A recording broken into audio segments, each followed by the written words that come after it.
Recently, Chinese vloggers have raised alarming concerns about a domestic Chinese electric vehicle priced at 300,000 yuan, equivalent to about 41,000 US dollars. Reports reveal that the car is equipped with an anti-collision beam only 1 millimeter thick, a rusted and deteriorating chassis, and shockingly, 30 kilograms of low-quality asphalt that nearly caused toxic poisoning. The issue came to light when a young man experienced breathing difficulties while driving his new car.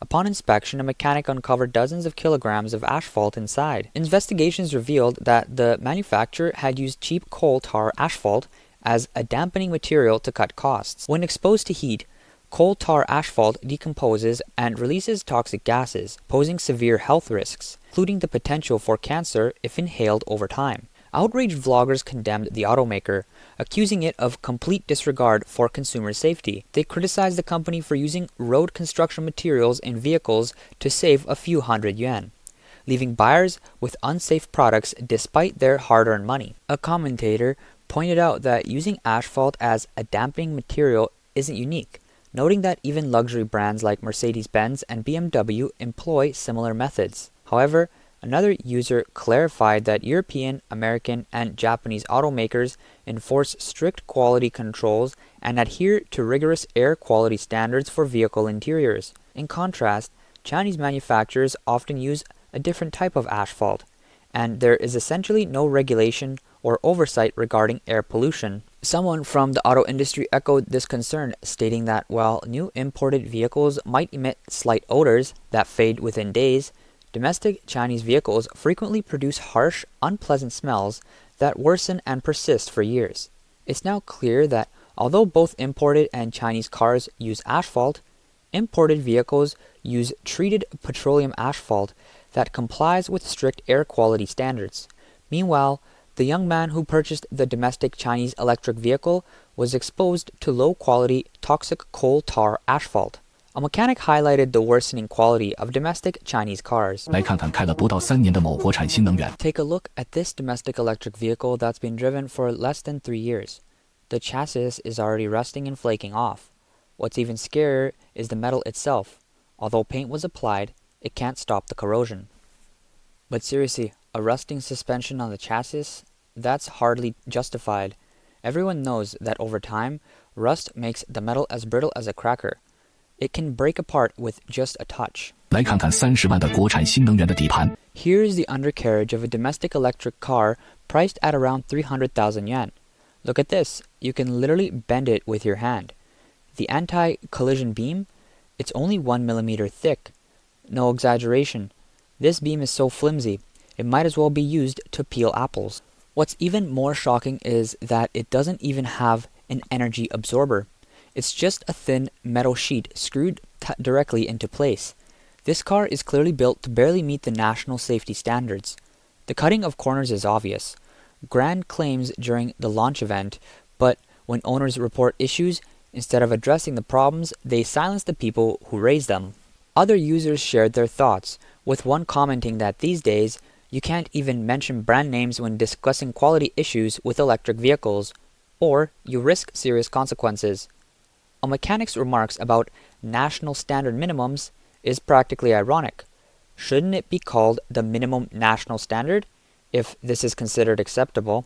Someone took a more humorous approach, saying that the infamous anti-collision beam that's so thin it can peel an apple is widely known, though its name can't be mentioned.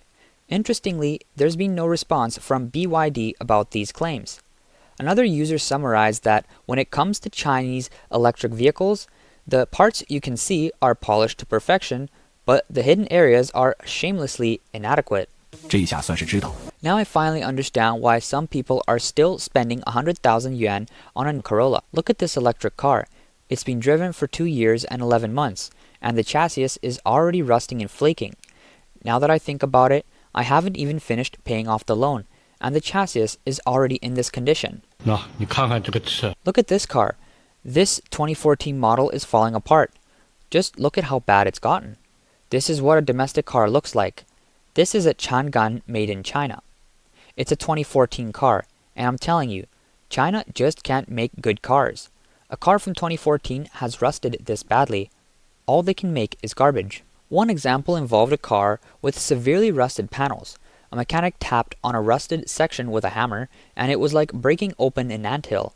Inside was nothing but a mass of black, decayed rust. When the mechanic tapped another rusted area, the thin panel ripped apart like paper, exposing more corroded metal beneath. In another case, a vlogger reported that a young woman bought an electric vehicle for 80,000 yuan, but was hit with an outrageous repair quote of 180,000 yuan from the manufacturer after a minor collision. Frustrated, she towed the car to an independent repair shop, only to find that the battery was locked and could only be serviced by the manufacturer. The owner confronted the manufacturer, saying, "You're asking 180,000 yuan to fix everything." The staff replied, "If you repair it elsewhere, who will guarantee the safety?" The owner proposed, "Fine, I'll have the battery repaired here, but I want a written guarantee that you'll take full responsibility if something goes wrong."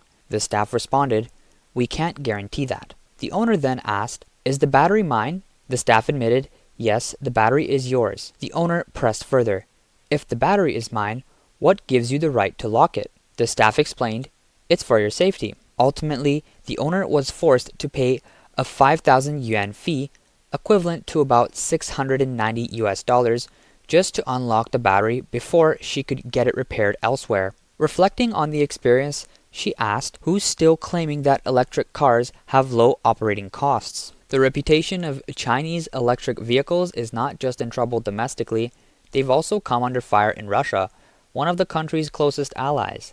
A vlogger remarked that China's embarrassment has now gone international.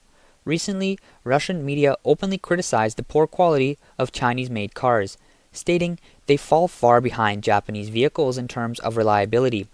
Complaints include poor stability, high failure rates, anti-collision beams as thin as paper, suspensions as fragile as chopsticks, and subpar after-sales service. Repairs are another headache, with frequent breakdowns requiring constant attention. Shockingly, some manufacturers have even issued 3 different replacement parts for the same vehicle identification number. In winter, the problems worsen, as many vehicles struggle to start. Previously, manufacturers blamed sanctions for weak sales. However, it's clear the real issue is poor quality control. With such low standards, these vehicles fail to impress overseas buyers. Unlike in China, where online reputation management can help shield brands, international markets expose these flaws without hesitation.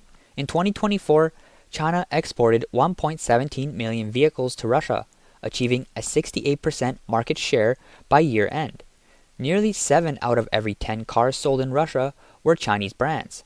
Among the top 10 best-selling car brands, 8 were Chinese, including Haval, Chery, Geely, Changan, Getor, Trumpchi, and Omoda.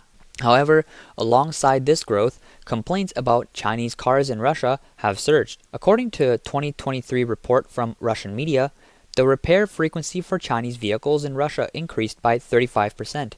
Nearly all Chinese brands sold in Russia showed higher failure rates. A recent assessment by a Russian testing agency highlighted that Chinese vehicles perform poorly in corrosion resistance, achieving only 1/3 the durability of European cars. They identified 5 key issues with Chinese cars: thin and weak exteriors, poor corrosion resistance, low quality electronic components, overly thin paint, and suspensions unsuitable for Russian roads and weather. The study also compared Chinese cars to European brands like Skoda, Opel, Peugeot, Volkswagen, Audi, BMW, and Mercedes-Benz, which had exited the Russian market. These European brands demonstrated far superior corrosion resistance. By contrast, 5 newly introduced Chinese models lacked proper anti-corrosion treatments, with metal components showing significant rust after just 2 years of use. Chinese exported products are typically of higher quality than those sold domestically,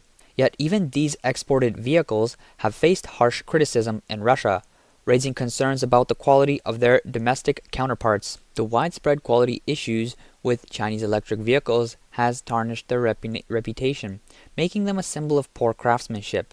These flaws have driven sales to plummet, deepening the vicious cycle that continues to affect the entire electric vehicle industry. On January 20th, a blogger named Future Charging Station made a post alleging that a certain car brand is faking orders and may be on the verge of collapse. The blogger revealed that the company had implemented an internal promotion system that incentivized employees to secure as many orders as possible to gain promotions. However, these orders didn't have to result in actual sales, fueling speculation about fraudulent practices. He revealed that mid-level managers at the company, desperate for promotions, used their own money or enlisted friends and family to help place orders. Once the order numbers climbed high enough, they would cancel the orders, forfeiting the deposits. This gave upper management the illusion of skyrocketing sales. However, the reality was far from it. Most of the orders weren't fulfilled, leaving the company stuck with a massive inventory of unsold vehicles. The blogger also disclosed that the company has since revised its employee incentive policies, no longer tying promotions solely to order numbers. Yet, he suggested the company might already be teetering on the edge of a major financial crisis. The post quickly sparked heated discussions online, with many speculating which car brand was involved. The blogger declined to name the company, citing concerns over its aggressive legal team. One user asked how could such a blatant and large-scale order fraud go unnoticed by upper management. Turning a blind eye to this behavior shows the company is already rotten to the core. Another commenter said, "You think the executives didn't know? This policy was likely approved or even forced by them to inflate numbers and secure more funding." One user said that the allegations are likely true. He remembers being harassed by a salesperson from this brand. All he did was register on their app to research a car, and starting last September, he was bombarded with calls until the salesperson left in January. He said he had never encountered such relentless sales tactics, especially after clearly stating he had no intention of buying the car. If a brand's orders were genuinely booming, the sales team wouldn't need to act this desperate. Repeatedly chasing uninterested customers doesn't make sense. It's not how legitimate sales teams operate. A user noted that a company claiming soaring orders and insufficient production capacity, yet still having unsold inventory at the end of the year, strongly supports the fake order allegations. The only explanation is order fraud. While the blogger avoided naming the company, a user speculated that it's probably NIO. Another added that it's not limited to one company. Some brands have even resorted to storing manufactured cars in fields to inflate production figures and claim government subsidies. Even leading names in China's electric vehicle sector have pulled this trick. One vlogger has dubbed these vehicles, produced solely to exploit subsidies, as zombie cars. He criticized unethical automakers for exploiting taxpayers' money to produce worthless zombie cars. The government provides significant subsidies to promote electric vehicle production. These range from tens of thousands to over 100,000 yuan, equivalent to more than 13,000 US dollars per vehicle, along with carbon credit incentives. Some manufacturers have recklessly expanded production, mass-producing low-quality electric vehicles to claim these subsidies. However, these cars with subpar performance and features lack market appeal and remain unsold. As a result, thousands of them are abandoned in parking lots, now infamous as car graveyards. While owners of electric vehicles have faced numerous challenges, some commentators warn that the pitfalls of buying traditional fuel-powered cars are also becoming increasingly widespread. 天都塌了，兄弟们！ The sky is falling, folks. Land Rover is in big trouble. In Hangzhou, there's only one Land Rover 4S dealership left. There used to be 5, but 4 have either shut down or withdrawn from the network. In Shanghai, there were 9 dealerships, but now only 4 remain after 5 closed. Even in the Jiangsu, Zhejiang, Shanghai region, including Ningbo and Cixi cities, Land Rover dealerships have disappeared. What's even more concerning is how much the prices for new Land Rover vehicles have plummeted. You really need to watch out for these low-price tricks. From what I know about the 2025 Range Rover's financing deals, the current market in Shanghai offers a 140,000 yuan discount. In some areas, there are even rumors of a 220,000 yuan discount on the flagship 5-seater model. But you need to be cautious. You might pay a large deposit, only to find out later that the car never arrives and the dealership has shut down. Who would you even turn to at that point? If you're buying a new car right now, especially one this expensive.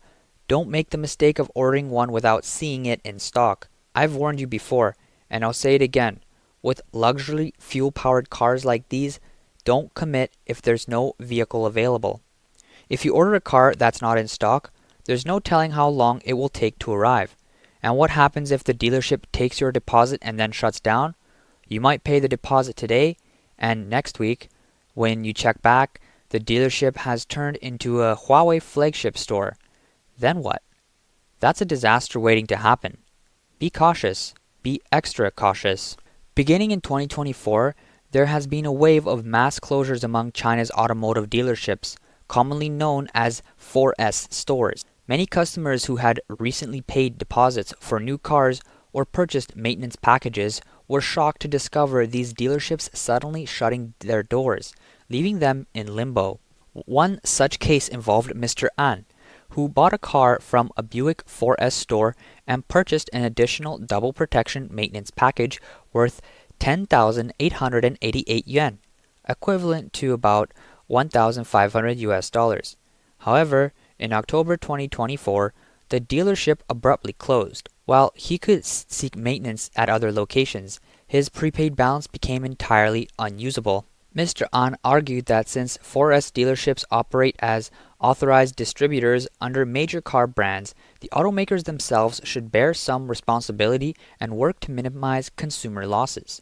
Another customer, Mr. Jia, faced a similar predicament during a vehicle trade-in process. He had placed a 10,000 yuan deposit, equivalent to 1,380 US dollars, on a new Dongfeng Honda car and handed over his old vehicle for scrapping.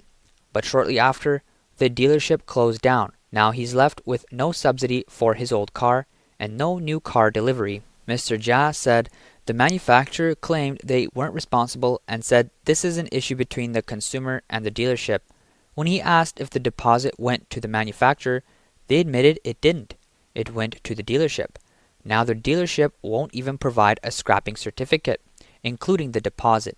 Mr. Jia lost a total of 29,000 yuan.